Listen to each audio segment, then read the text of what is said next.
Hello, ഇന്ന് ഞാൻ വന്നിട്ടുള്ളത് നല്ല അടിപൊളിയായിട്ടുള്ളൊരു സ്നാക്കിൻ്റെ റെസിപ്പി ആയിട്ടാണ്. എല്ലാവർക്കും ഫേവറബിൾ ആയിട്ടുള്ള പഴംപൊരിയുടെ റെസിപ്പിയാണ് കേട്ടോ. അപ്പോൾ ഞാനിവിടെ ഒരു 3 പഴം എടുത്തിട്ടുണ്ട്. കറക്റ്റ് പറയുകയാണെന്നുണ്ടെങ്കിൽ ഏകദേശം 1 കിലോയോളം വരും കേട്ടോ ഇത്. ഇനി ഇതിൻ്റെ ബാറ്റർ പ്രിപ്പയർ ചെയ്യാനായിട്ട് ഒരു ബൗള് വെച്ച് അതിലേക്ക് ഞാൻ ദോശമാവാണ് ആദ്യം ഒഴിച്ചു കൊടുക്കുന്നത്. ഈ ഒരു മാവ് ഒഴിക്കുമ്പോൾ പെട്ടെന്ന് തന്നെ ഈ മാവൊന്ന് പൊളിച്ച് നമ്മൾ നല്ല പരുവത്തിനായിട്ട് കിട്ടും കേട്ടോ. അപ്പോൾ ഇതിൻ്റെ കറക്റ്റ് അളവുകളെല്ലാം ഞാൻ ഡിസ്ക്രിപ്ഷനിൽ കൊടുത്തേക്കാം കേട്ടോ. ഇനി ഇതിൽ ഞാൻ ഇപ്പോൾ ചേർത്ത് കൊടുത്തിട്ടുള്ളത് മൈദയാണ്. ഒരു നുള്ളു ഉപ്പ് ചേർത്ത് കൊടുക്കുക. അതിൻ്റെ കൂടെ തന്നെ ബേക്കിംഗ് സോഡ ചേർത്ത് കൊടുക്കുക. പിന്നെ ഒരു ക്രിസ്പിനെസ്സിനായിട്ട് അരിപ്പൊടിയാണ് ചേർക്കുന്നത്. ബാറ്ററിൻ്റെ മധുരത്തിനായിട്ടുള്ള പഞ്ചസാര ചേർത്ത് കൊടുക്കുക. പിന്നെ കളറിന് വേണ്ടിയിട്ടുള്ള മഞ്ഞൾപ്പൊടിയും ചേർത്ത് കൊടുക്കുന്നുണ്ട്. ഇനി ഇതെല്ലാം കൂടി നന്നായിട്ടൊന്ന് മിക്സ് ആക്കിയതിന് ശേഷം ഇതിലേക്ക് ആവശ്യത്തിനുള്ള വെള്ളം കുറച്ചായിട്ട് ഒഴിച്ചതൊന്ന് മിക്സ് ആക്കി എടുക്കുക.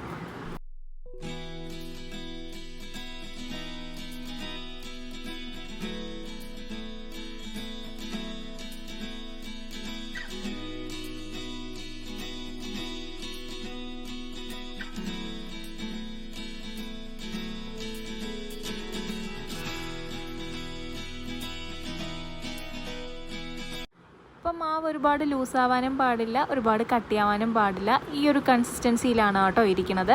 ഇതൊന്ന് പുളിപ്പിക്കാനായിട്ട് ഒരു 20 മിനിറ്റോളം ഒന്ന് മാറ്റി വയ്ക്കാം. ഇപ്പോൾ ഈ മാവ് നന്നായിട്ടൊന്ന് പുളിച്ചിട്ടുണ്ട് കേട്ടോ 20 മിനിറ്റ് കഴിഞ്ഞപ്പോഴേക്കും. ഇനി ഈ ഒരു ടൈമിൽ ഞാൻ പഴം കട്ട് ചെയ്യാൻ പോവുകയാണ്. എനിക്കൊരു ചെറിയ പഴമാണ് കേട്ടോ ഇപ്പോൾ കിട്ടിയിട്ടുള്ളത്. അപ്പോൾ അത് ഈ ഒരു സൈസിലാണ് ഞാനിപ്പോൾ കട്ട് ചെയ്തെടുക്കുന്നത്. പഴം കട്ട് ചെയ്യുമ്പോൾ ഒരുപാട് തിന്നായിട്ടും പോകാൻ പാടില്ല, ഒരുപാട് കട്ടിയിലും പോകാൻ പാടില്ല. ഈ ഒരു സൈസിലൊക്കെ കട്ട് ചെയ്തെടുക്കുക. ഒരുപാട് തിന്നായിട്ട് കട്ട് ചെയ്താൽ നമ്മൾ മാവിൽ ഈ പഴം മുക്കുന്ന സമയത്ത് അതങ്ങ് പൊട്ടിപ്പോകാനുള്ള ചാൻസ് ഉണ്ട്. അതുകൊണ്ടാണ് ഒരു ഇടത്തരം രീതിയിലൊന്ന് കട്ട് ചെയ്തെടുക്കാനായിട്ട് പറയണത്. അപ്പോൾ ഇതെല്ലാം കട്ടാക്കി വെച്ചിട്ടുണ്ട്. ഇനി ഇത് ഓരോന്നും ബാറ്ററിൽ മുക്കിയിട്ട് ഒന്ന് പൊരിച്ചെടുക്കുക, അത്ര മാത്രമേ ഉള്ളൂ. പെട്ടെന്ന് കഴിയുന്ന പരിപാടിയാണ്, അതേസമയം നല്ല ടേസ്റ്റിയുമാണ്. ഇനി പഴം മുക്കുന്നതിന് മുമ്പേ ഈ മാവ് ഒന്നും കൂടി ഒന്ന് ബീറ്റ് ചെയ്തെടുക്കുക കേട്ടോ. ഇത് നമ്മൾ പഴംപൊരി ഉണ്ടാക്കുന്ന സമയത്ത് കുറച്ചൊരു സോഫ്റ്റ്നെസ് ഒക്കെ കിട്ടാനായിട്ട് ഹെൽപ്പ് ചെയ്യും. അപ്പോൾ ഇനി എണ്ണ ചൂടാക്കാനായിട്ട് വെക്കുവാണ്. ഞാനിപ്പോൾ വെളിച്ചെണ്ണ തന്നെയാണ് കേട്ടോ എടുത്തിട്ടുള്ളത്. നിങ്ങൾക്ക് വെളിച്ചെണ്ണ വേണ്ടെന്നുണ്ടെങ്കിൽ ഏതെണ്ണ വേണമെന്നുണ്ടെങ്കിലും യൂസ് ചെയ്യാം. അപ്പോൾ എണ്ണ ചൂടായോ എന്നറിയാനായിട്ട് ഞാനൊരു പൊടിക്ക് മാവിട്ട് കൊടുത്തിട്ടുണ്ട്. ഇപ്പോൾ എണ്ണ ചൂടായിട്ടുണ്ട് കേട്ടോ. ഈ ഒരു ടൈമിൽ ഓരോ പഴം മുക്കിയിട്ട് ഇതിലോട്ട് ഇട്ട് കൊടുക്കുക. അപ്പോൾ ഹൈ ഫ്ലെയിമിലാണ് വെച്ചിട്ടുള്ളത്. എണ്ണ നല്ല ചൂടുണ്ടാവണം ഈ പഴംപൊരി ഇടുന്ന സമയത്ത്. അതിനുശേഷം മീഡിയം ടു ലോ ഫ്ലെയിമിലേക്ക് ആക്കി കൊടുക്കുക. നന്നായിട്ടൊന്ന് വറുത്ത് കോരാം.